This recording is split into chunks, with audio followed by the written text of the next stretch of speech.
Metal Summoners, how are you guys doing this afternoon? We are very, very pleased, very honored that you're continued at your continued support for the Metal Summit, and we are super stoked that you tune in and are so supportive of not only supporting myself and Angel with what we do, being able to host such amazing interviews, but also supporting live music, supporting new music when albums are released, and getting out there and supporting the band so they can continue to tour. We really, really appreciate you guys so much. As always, this is your Island of Misfit Toys. Myself, Jay, Angel Alamo, and we're going to jump right into it. Very, very pleased myself personally. This is absolutely one of my favorite bands of my life, and they mean so much to me. And myself and Angel are very, very pleased. We are being joined on the phone live right now by the 69 Eyes and Yerky 69. Yerky, thank you so much, my friend. Thank you for your time, and welcome to the Metal Summit. Angel and Jay, how you guys are doing over there? Greetings from Beverly Hills. It's sunny here. How is it there? Not too bad over here. Greetings from Baltimore. It's definitely sunny here. Angel, how's New Jersey? New Jersey is same as it ever is, sunny and dampy. Cool. So those are like three capitals of rock and roll: New Jersey, Baltimore, and I would say Hollywood in this case. That's pretty close here. Absolutely, 100%. First and foremost, Yerky, congratulations are absolutely in order for Death of Darkness. Congratulations on the release of the new record, sir. Oh, thank you, sir. Thank you so much. And it's nearly a year old now, but I mean, it brought a lot for the 69 Eyes. It was even nominated one of the best rock albums back in Finland, which is like a big deal for like lifers like us, like to get noticed like that. So now it's not even a year yet. The album, it doesn't have a 1 year birthday yet. Right. So it's still fresh, and we're excited to bring it over to the States, and we're gonna tour in the East Coast from March 26th to ending to New Jersey April 30th. So so we're excited to play over there. Like we play some, I think 16 shows. So I hope you guys over there check out the dates and come to rock with us. We're coming over for you. And only for you, So I'd like to support our Helsinki Vampires. Exactly, and like you said, it's really important these days. We're still like a post-COVID state of the world a little bit, especially when it comes to the live music. So I love your words, how you said. So I wish people, get out their cozy beds or sofas and come to rock, put some, black eyeliner on and grab your leather jacket and black clothes and, come to have wonderful hour with the 69 Eyes, and even longer time with the other bands that are touring with us, Butterside and the Bites. So it's a great package of high energy rock and roll, and then like dark melancholic melodies and some strange rock and roll by the 69 Eyes in the end of the night. Absolutely, for sure. And when it comes to the 69 Eyes putting out the new music, and when you look back currently on when you were preparing and putting together Death of Darkness, what is it about you found to be the best formula for not only your lyrics and your singing, but also the musical direction of the band, especially with it still being the same lineup in the classic lineup? Well, we've been playing on 4 decades, which is pretty crazy, and that record is our 13th album, which is kind of like even embarrassing. Like if I went to bar and met a beautiful lady, I wouldn't say like, hey, I'm in a rock and roll band, I've made like 13 albums. Like it sounds kind of like not that cool, but it's true. So I think answering your question is like if you pick up our records from 20 years ago, they don't sound like from that time. They have like timeless, sound and aesthetics and lyrics. And so ever since the beginning, we were just like leaning on and following the traditional rock and roll that we thought it's the only way to do it, like the Ramones, Johnny Thunders, Iggy and the Stooges, and then throwing there some darkness like Sisters of Mercy and The Mission. And, so that's how it is still today. We think that we are carrying the torch of, like, in our humble way, like Johnny Thunders or even the Doors, uh, Elvis 68 Comeback Special, those classic elements that we thought back then when we started the band were cool. But I think they're cool still today. And we're one of the only bands who still do that in this kind of tradition. And we're definitely pretty unique. Obviously, it took like nearly a decade to come up with our original sound. But I mean, that. Yeah, Those are the no, things which absolutely, still for sure. inspire us, and Definitely. you can hear in our music.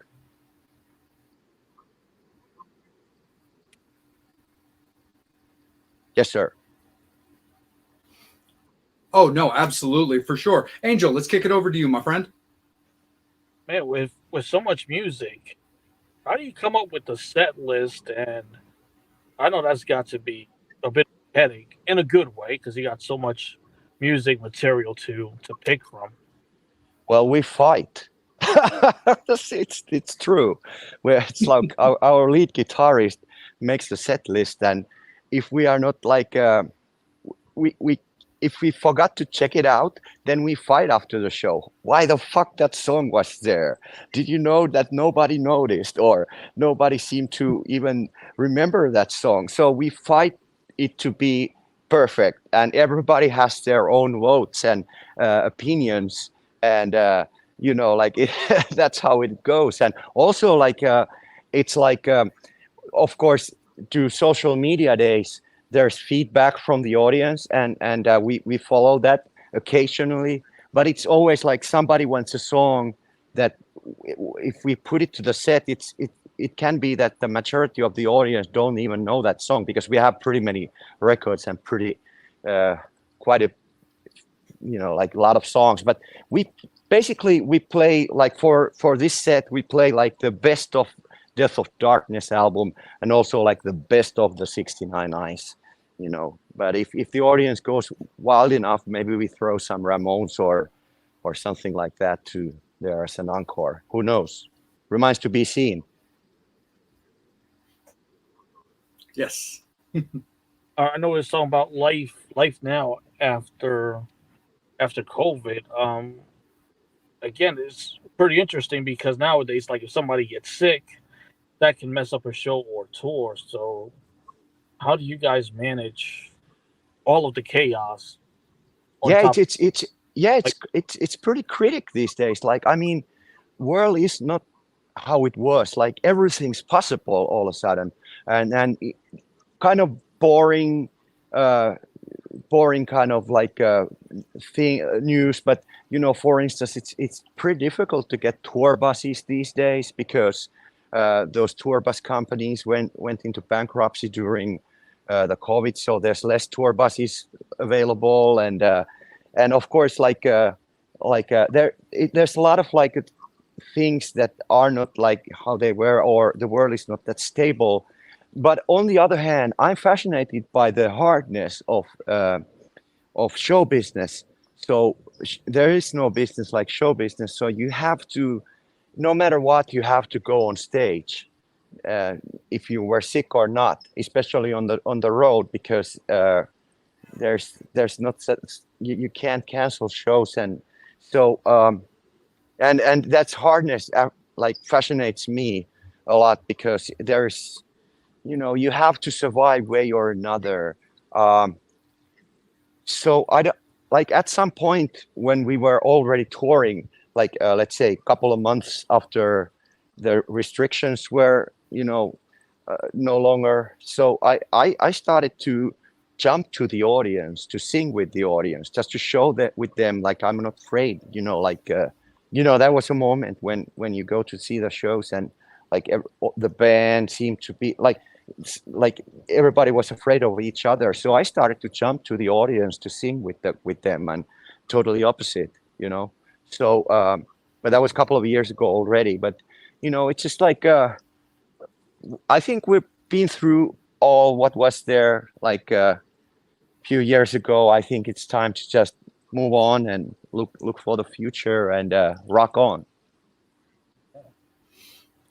Absolutely, 100%. And when you are going out on a tour, especially getting to promote and play new music for crowds for the first time, that's got to be an incredibly gratifying and exciting experience. Like when I saw you in Baltimore, it was Mm, your first US tour in about a decade. You were celebrating yes. 30 years of the 69 Eyes with this amazing greatest hit set list. And now, a few years later, there's fresh music. That's got to be an incredibly exciting for yourself to get new tunes on in the set list for the fans. Well, we have the familiar tunes there, which we know that people come to listen from us, but we have a bunch of let's say, new hits there as well that people seem to sort of already from their last album, Death of Darkness. I think they are going to be the part of the our set list for a long time, and fans seem to think so too. So that's always. I know exactly which songs will make people move. It's an interaction of a rock show. Like we're there together, and it's very unique situation that we share that moment together with the audience. So I know when the audience is going to participate the show, clapping hands or singing along with the chorus. But once there's new songs, it's always exciting to see what people think about that. That also very interesting is the streaming services have brought something totally new in this game because for instance from Spotify you see what are the top 5 songs or is it top 10? It's top 5 of an artist. So for instance for the 69 Eyes there's a couple of tracks from the earlier records that we really didn't play at our sets until they all of a sudden have until they're there in top 5. So we took those songs to the set, and it's interesting to see how the audience will react to them. So it's sort of there's new kind of ways to approach which kind of set list you put up, but mainly it's still the fighting after show before the show. That's how we make it. Absolutely. For the fans that are coming out for this tour, because again, we want to make sure that we reiterate to all of our fans watching and listening that, we're also promoting the upcoming tour that starts in a few days for the 69 Eyes in these states. Are you guys available to be met by the fans? Are you doing meet and greets? Are you going to be available after the show? How can the fans meet you if they'd like to? Well, actually, we do meet and greets, which are part of the touring economics these days. It's just part how the tour are these days. I mean, you're doing meet and greets, which is good in that sense that they are organized and you have time to spend more with your fans, and they can bring whatever they want to get signed, and you can hang with your fans and meet them in a private situation and take all the photos they want. So in that sense, it's good. But on the other sense, it's just part of how the touring can be done these days, and meet and greets are part of that. But if you think of how Kiss did their meet and greets, I mean, it's an art form along with the shows, as well. So we try to keep our meet and greets at high standard as well, and so it's worth taking part of them if you want to hang out and talk about whatever you think of want to talk about with us. Absolutely, my friend, for sure. And of course, we want to keep you on schedule. And before I kick it over to Angel, before we let you loose, just a fun question. What does a Helsinki vampire drink when they're on tour or at home? Blood. What else? You knew the answer, Absolutely. so why did you ask? Oh no, it's all Well, I could answer actually let's make it a little bit more imaginative. I would say vegan blood in my Vegan case. blood. Yeah, what could that be? Go figure.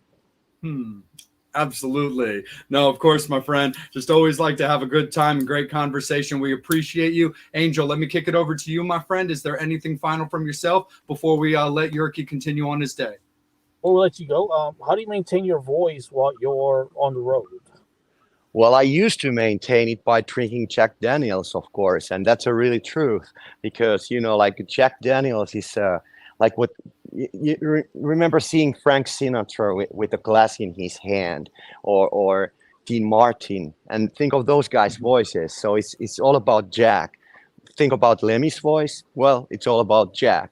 So and like that was my favorite. But I think that I burned my throat with Jack like enough decades. So I've skipped that these days.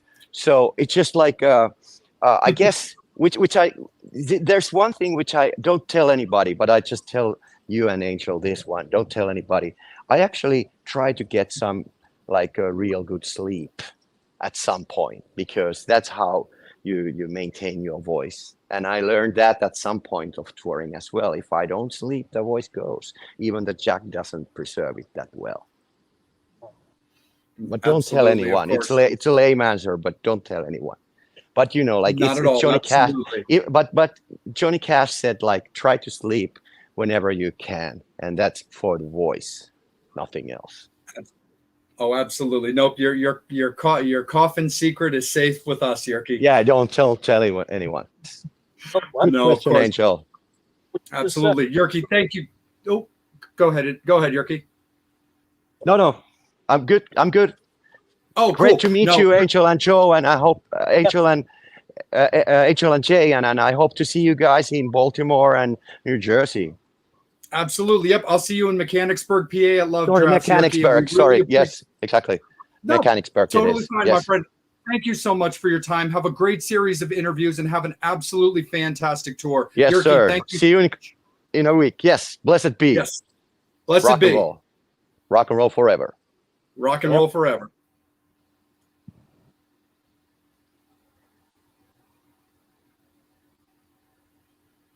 And Metal Summoners, thank you guys so much. That was Jyrki69 from the 69 Eyes. We greatly appreciate his time. That was absolutely fantastic. As we appreciate your fans' understanding, with all of the interviews that he had lined up today, 20 minutes was the allotted slot for us. So we absolutely appreciate Jyrki's time. But we're going to stick around with you guys for a little bit longer because we're going to make this a little bit of a roundtable discussion. A recent topic has popped up in the rock and metal and music community that Angel and I felt was an interesting thing to close out the show to discuss with a little bit. So, of course, all you beloved fans who are still rocking with us, throw in your comments, throw in your curiosities, and throw in what you'd like to say on the matter. So, Angel, we just recently saw a post from not only actually a TMS alumni and a friend of ours, but also a long-standing musician of the scene in Roy Cathy, who's from bands like The Fifth and Steel City, talking about what he feels strongly is going to be the soon, it feels like, death of the rock community by original bands not getting the turnout, the love, and the respect that tribute bands are getting currently with these big crowds, these major shows, and promoters going after tribute bands instead of original bands. So I guess I'll start. My thoughts on it are kind of 50-50. I do understand and agree to a certain point with where Roy's coming from and his uncertainties and his gripes with that, because there are certain points that he made that are 100% accurate and definitely not wrong. On the second part, though, I don't fully agree, because I do think there's value in those tribute shows. I also think, unfortunately, there's value in the almighty dollar that's actually caused by original bands who choose to go that direction. When you're an original band who's putting out original music, there's a couple things you need to keep in mind when it comes to your show. One, how many bells and whistles do you want to have in the show? Do you want the big spectacle, which is great if you do, but you also got to make sure that, hey, you can have an amazing spectacle, but then have your music not live up to the standard. You also have other bands who we have examples of that are a very stripped down show, very, very simple, but their stage performance as far as the energy, connection to the fans is top notch. And the music, the quality of the songs, top notch as well. Another great example of that are also TMS alumni of ours and friends of the show in Kick and Valentina. They're not going to have huge, crazy light spectacles. They are just a down and dirty, in your face, driving loud rock band. But their playing is fantastic. Their stage performance is amazing, and their songs are great. So what do you think? What do you think of what Roy had to say? Do you like it? Do you dislike it? Do you agree in any way? We'd love to hear from you. Speaking of, hi DK, Kick and Valentina, Brother. right in the house as we're talking about him. Tributes lack real original talent, authenticity, and swagger. My 2 cents. That's facts. That's 100% true. Definitely. But Angel, take it away, brother. I agree with him. Look, Gene Simmons said, rock is dead because people are not spending money supporting the bands. And let's face it, money is how you support bands. Bands, we all know the stories. They don't get the gears for free. They don't get the toes for free. None of that. They got to pay for all of that. So, of course, fans, we got to go out there, support the bands. And by supporting, meaning buying merchandise, buying CDs, buying shirts, all of that. You and I talk about that a lot, Jay, but we back it up, okay? We do buy merch, support bands. Sure. But I think it's the responsibility overall is everybody, like Motley Crue. For fuck's sakes, take out original fucking bands, motherfuckers. Is it that fucking hard? You got a fucking co-headline? Do the fucking tour. Remember who the fuck took you out on the road? Ozzy Osbourne. So pay it back, motherfuckers. Yeah. Leopard, all of you fucking bands, stop doing this co-headlining shit. Go out there, take out a couple original bands to support them. Sorry. Yeah. I had to say it that way because it's like I fucking hate it. Fuck the co-headlining shit. Money. You're gonna fucking retire. Bring out Kick and Valentina to your fucking show as an opening act. Fucking A. And promoters. You're right, man. Absolutely. Because we talked about this recently when we were talking about the Kiss final tour. When we were talking about the Kiss final tour. Yeah. Is the opening band was Amber Wild, who are absolutely fantastic. They've only been around since January, but they were a great opening band. But also, let's talk about the elephant in the room when it came to that. That's Paul Stanley's son's band. Look, I'm not taking anything away from them. I saw Evan Stanley with his old band, The Dives, open up for the Dead Daisies, and they were fantastic. And the band, his new band, Amber Wild, they were excellent. They really were. Great songs, great design, great performance. They could play their instruments. But the bottom line is you're not going to pull the wool over the eyes of like true rock fans that want to see the scene continue and thrive when you're still bringing out your son as your opening band. I understand that. When it comes to the co-headlining, I don't personally have a problem with the co-headlining part per se, but it's the other slots along with that. For example, the Halloween Hootenanny or the Twins of Evil tour that just got announced with Alice Cooper and Rob Zombie. I'm all for that. Love that. A great pairing. They're really good friends. I'm all for that. But the opening bands being Ministry and Filter, which don't get me wrong. Hey, that's cool. Filter, great. Ministry, love them. But I would love to see an up-and-coming band of that kind of horror caliber be the opening band, even if they only get 30 minutes. I'd like to see them open up for Rob Zombie and Halloween instead of other bands of 30-year careers like Filter and Ministry, no disrespect to them, like I said, have that opening slot because that's what's not going to help the scene. And you don't have to go over the top. But even with the stadium tour, you had Motley, Joan Jett, Poison, Def Leppard, and then for a little while you had, this small little, opening band that was opening up as well.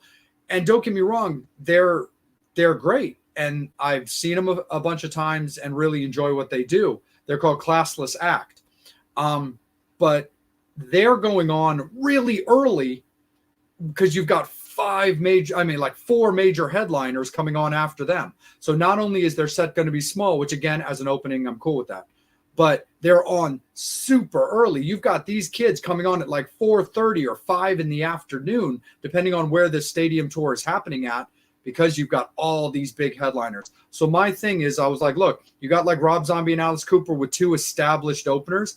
Cut down one, if not both of those established openers, bring out somebody new. Right back to you, bro. But here's the thing. Okay, Motley Crue.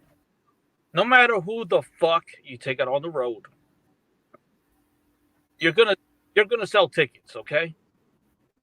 So which means if Motley Crue goes out on the road as Motley Crue with opening bands, Kickin' Valentina, Hammer Down Hard, Nitro Nitra, guess what? You're still sell the same amount of fucking tickets and merchandise.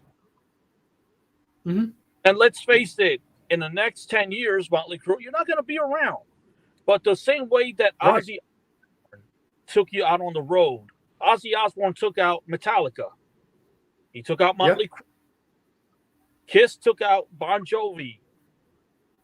All of these other bands. But come on, pay it the fuck back. Yeah, Bon Jovi paid it back by taking out Cinderella. Yeah. And Skid Row, and you talk about the stadium tour, those are 4 headlining acts. I mean, Joan Jett, she still puts on a hell of a fucking show. Poison can still headline. Bret Michaels can still headline. Def Leppard, they still can, but come on now. It's almost like you don't want to pay it back. Right. Well, the reason why... And that's kind of also my thing. And Gene, you say Rock is dead, but dude, you could do your part too. You could take out the Gene Simmons band and take out a couple of other acts with you. So if you want to say Rock is dead, dude, back it up as well. Do your part. Everybody's trying to do theirs, but you're the one that started the conversation. Do your part. There's a lot of great talent out there. And again, before... Yeah. No, absolutely. No, go ahead. I was gonna. That's right where I was going. Facts, DK. Absolutely. Yeah, that's true.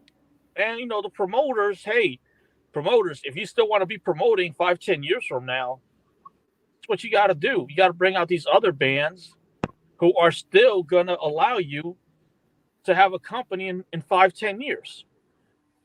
Very, very true. So, but Angel, so let's steer it kind of back on topic real quick and kind of steer it back onto what we started off talking about. What do we think of this, originals versus tributes? So like DK said it best when it came to these guys, putting on tribute acts that don't have the raw talent and don't have the ability to stand on their own 2 feet that an original band does. But do you think that bands are potentially hurting themselves by maybe copping out to what they think is the easy payday by doing a tribute act instead of putting their nose to the grindstone and sticking to their guns and doing the original music that speaks to what they're saying versus performing music that spoke to what somebody else was saying at the time? I'll say, it's enough happening for both. But promote. So when you're booking bands, okay, I can see if, let's say, I'm gonna say Motley again, but if let's say Motley, like the band that comes on early for Traffic is a cover band, okay, then I can definitely see that. Sure. But a lot of these bands are not around 10, 15 years from now. Right. No, for sure. Do you think that the abundance of tribute acts now that do pay homage to bands of the 80s and 70s are hurting the ability for a future tribute act to do the music of now? Like for example, do you think that it's the fact that it doesn't seem like we're getting as much original music as we should hurts the potential that 50 years from now or 30 years from now we'll have a Kickin' Valentina tribute band that has that same kind of nose to the grindstone, deliver and practice what you preach attitude? Do you think it hurts the potential for current original bands to have that respect shown to them about their catalog? It does hurt. But again, I put that on the promoters. Promoters, what did they do? They put together the lineups. So, like I said, okay, if somebody wants to have one night where they kind of do a tribute and they bring in 3 or 4 tribute bands, that's fine. But with the promoters, let's try to stick more to that original music because that's what's going to survive. Yeah. I think it's a little bit of that chess meets checkers thing. Like if it was me, for example, if I know of a quality tribute act, let's just say somebody like a Queen or whatever that gets a certain amount of excitement behind them, make them your headliner, but make 4 opening original bands on before them. That way you don't even have the ability of somebody putting a tribute band on first, because I'm sure some people would be like, well, why would you make them the headliner? Why wouldn't you have them just go on first or whatever, since they're the tribute act? It's because I don't want people to potentially leave because they're delicate, sensitive, and stupid. That's the way that I kind of look at it. If I got a quality band of tribute that people are going to want to see, put them on last, whatever you got to do, but then have 4 individual bands, all original music, open up the show, because that way it puts it out there that these are original bands. I'm going to give you the one example and this happened recently. M3, when they had a Journey tribute band, and everybody were like, we would have rather have had an original band. Sure. Even if it's for 30 minutes, at least an original band. You're definitely right about that. The tricky thing also, just I feel like we wouldn't be doing our job if we didn't talk about the casual circumstance of that. That was the impromptu loss of Extreme that literally happened like the day before. And the band that replaced them happened to be the Journey tribute band of Journey's tour manager. So for the sake of being able to grab something fast, I got to give credit where credit was due, because they were also quite good. Right. No, they were but good. I'm definitely with you I'm definitely with you that there's enough original bands around that you probably could have made equally as quick a phone call. Honestly, that show takes place in Columbia, Maryland. If you and I were in a band and got the phone call and we lived in Chicago, shit, dude, I'm packing up and hitting the road with you to get there on time. Yeah, because it's 20 minutes from the airport. That's true, and that's true too. It's 15, 20 minutes from the airport, so you can get on the plane, get off the plane, catch a ride, and 15, 20 minutes later, you're at the Merriweather Pavilion. Yeah. So DK, it's a long shot to find anything seriously special and original these days. More facts. Original songs with commercial value. Maybe best of old school magic with next level songs. And yeah. And that's definitely true. Absolutely, DK. You go throw down, dude. We know you guys got a killer show. We appreciate you, man. Fucking throw it down, dude. Again, more truer words were never spoken. And you got to be able to deliver it on stage. You can have amazing songs, but when you bore the crowd, they're going to go to the bar. You can have an amazing light show, but when the songs are blah, they're going to go to the bar or leave completely. you can have a nose to the grindstone, just loud, unapologetic rock and roll show like a KV show, because you're bringing the energy, you're making people stay, and you're connecting with the fans. That's really what it definitely does come down to. But yeah, I do think there's a certain also amount of financial politics. As always, the saying goes, the music business, the second word is bigger than the first, unfortunately. But that is something that it's a lot of give and take. And I do think it is important to go with a little bit more, you got to go with a little bit more, like, you got to want it. So if you love the fact you can supplement your income a bit with having a tribute band that you play in, cool. There's a lot of guys that we know that do that. Dude, we had Billy Gray from Fozzy on the show the other day. Literally, he's been in Fozzy for 15 years. He literally told us, yeah, when I'm at home with not as much to do, I got a couple tribute bands that I play guitar in just to kind of supplement the income and keep me busy. That's kind of the way I look at it. There's nothing wrong with something like that.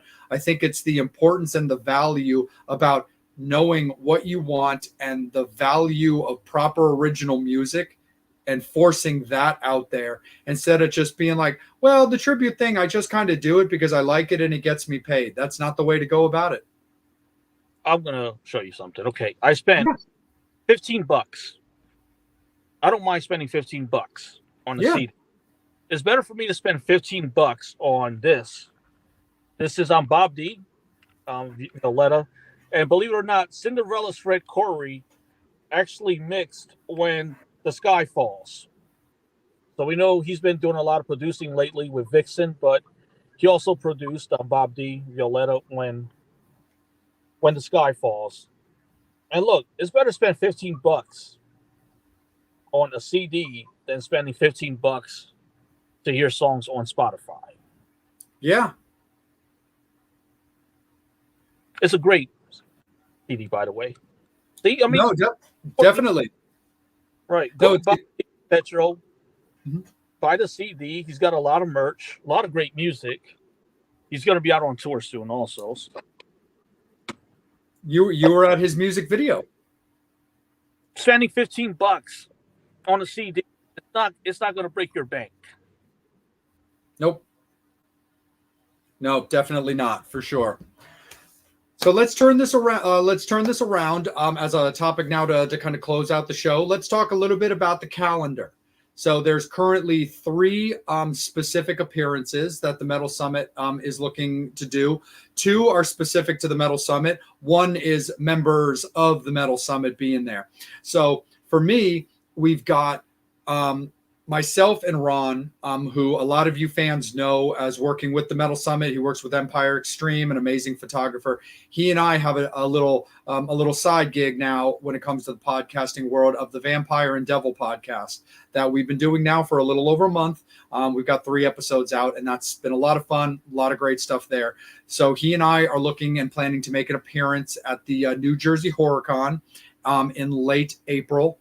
And that's going to be absolutely fantastic. They've got members of Hocus Pocus that are going to be there. Felissa Rose from Sleepaway Camp. They've got members of the Lost Boys that are going to be there as well. A lot of just great things, that typical HorrorCon. So you'll be able to find me of the Metal Summit and now new of the Vampire and Devil podcast at the New Jersey HorrorCon. 2 weeks from there is M3 that Angel and I were just talking about and using as an example. We're there every year. We've put in for our credentials. We're looking forward to doing another series of amazing interviews with you guys, hanging out with the bands and just getting to enjoy ourselves. It's got amazing bands this year. You've got Bret Michaels' band performing with an appearance from Dee Snider. You've got Pretty Boy Floyd on the docket. You've got Stephen Pearcy going to be there. Absolutely amazing show. So much great stuff that we have to look forward to. And M3 is always a great year. That's going to be the first weekend in May. So we're really looking forward to that in Columbia, Maryland. But in between there, you're going to get 1, if not 2 members of the Metal Summit. But our man Angel Alamo will 100% be there for sure. And in between New Jersey HorrorCon and M3, Angel, what do we got? April 27th. Dixie Tavern, Kickin' Valentino record release party. Yes. Absolutely. So much great stuff coming up for the calendar of the Metal Summit. We're really, really excited for the opportunities that we get, but we also really just look forward to the opportunities that we take. Angel and I are live music people. We're supporting bands people. That's one of the reasons that we love doing this show and are so honored with the opportunities when we talk to the Kick and Valentinas of the world, you know, the members of, you know, any kind of bands, the Fozzies of the world, having, dude, Yerky 69 from the 69 Eyes on 30 minutes ago. That meant so much to me personally. That band is a big part of my life. And so for, you know, for their PR Liz to reach out to me and Angel and be like, hey, I've got slots available, and for her to approve our request, absolutely such an honor. So make sure that, again, like we discussed at the top of the show, that you're checking out the 69 Eyes starting in a few days, their US tour. That's going to be going all over, dominantly East Coast as it finishes up in Jersey, but they're also going to be in Pennsylvania and lots of dates all throughout the country. So make sure that you're supporting your goth and rollers in the 69 Eyes and your Helsinki vampires as well. And honestly, like I said, Angel and I can't appreciate any more than we do the opportunities that we drive for, but just support that you guys gift us. And that's what it comes down to, is this is a show for you guys. You support it. You give us the love, and horns up, fangs out. I mean, Angel, it's the way, bro. Yeah, like I said, DK, man, I can't wait to do Beer Shotgun with you again, brother, and introduce the band. Yes, absolutely. DK, you rock, brother. And thank you guys. And long live the Metal Summit. Long live Kick and Valentina, man. It's a brotherhood. It's a bromance. It's a match made in hell. It's a match made in heaven. And we love you, bro. We really, really appreciate it. Metal Summoners, thank you guys so much. We really appreciate you guys as well. Guest announcement will be in the next couple of days over the weekend. We've got it confirmed. It's going to be great. We're really looking forward to talking to this band. It's going to be very, very exciting. So we really appreciate you guys. Have yourselves a fantastic weekend. On behalf of Yerky 69 and the 69 Eyes, we again very much appreciate his time and thank him very, very much for being so accommodating. On behalf of Angel Alamo, make sure you're following him at Angel Alamo 78 on Instagram. You can also find him on Facebook as well. And you can also follow me at Salem.Vampire on Instagram as well. And I really, really appreciate all the love and support that you guys give us as well. You can also follow the Metal Summit in particular on Facebook and YouTube. Those are the follows and subscriptions you definitely want to do, because that's where myself and Angel go live whenever we do our interviews. But also make sure that you're following us on Instagram, because that's also where we put out our first announcements. That's always where they start. So thank you guys again so much. Have a great weekend, Metal Summoners. We love you guys. We'll see you guys in a week. It'll be another great episode. Take care, be good to each other, and rock out. Horns up, fangs out. But as always, you've been watching the Metal Summit.